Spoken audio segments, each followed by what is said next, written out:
stayed at San Angelo State Park in San Angelo, Texas. This is the check-in. You drive about a half mile to the camping sites. This is our site. It was large and spacious. Picnic tables had covers. This view shows the rest of our loop. It was a pretty empty campground, but all the spaces were far apart and you had plenty of room. They had a few restroom and shower buildings, but they weren't that close if you were a tenter and needed them. These are the cabins. On the right there are restrooms, and to the left is the playground. They have an amphitheater, but it doesn't look like it's used much. We've seen a lot of amphitheaters out west, and most of them don't seem to be used. There are a few ranger programs, but there's only usually like 5 people or so, and the amphitheaters are very big. Was there ever a heyday for amphitheaters? Write me if you know.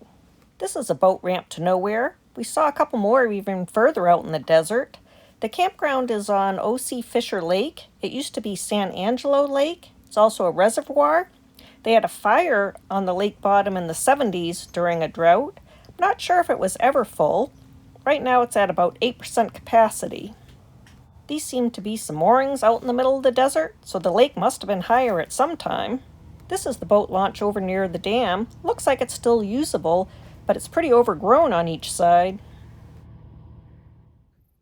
The roads were quiet, and I enjoyed biking around the campground. There weren't really any biking lanes, so it wouldn't be great for kids, but some of the loops were pretty quiet, and that would be a great place for kids to bike. This is one of the loops where there wouldn't be a lot of traffic. They had a number of hiking trails, and we enjoyed walking both morning and evenings when it was cool. You could also bike and horseback ride on many of the trails.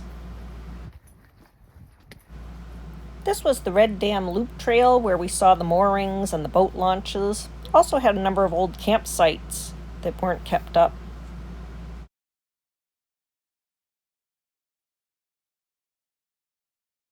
In the evening, we looked for wildlife and we saw lots of deer. They were everywhere.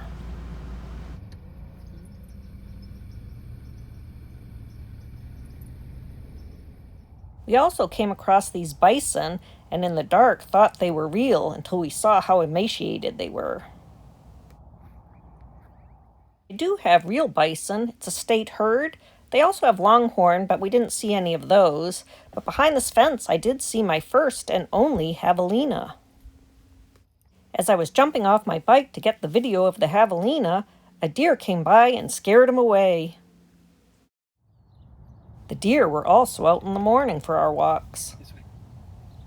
And there was a nice sunrise through the trees.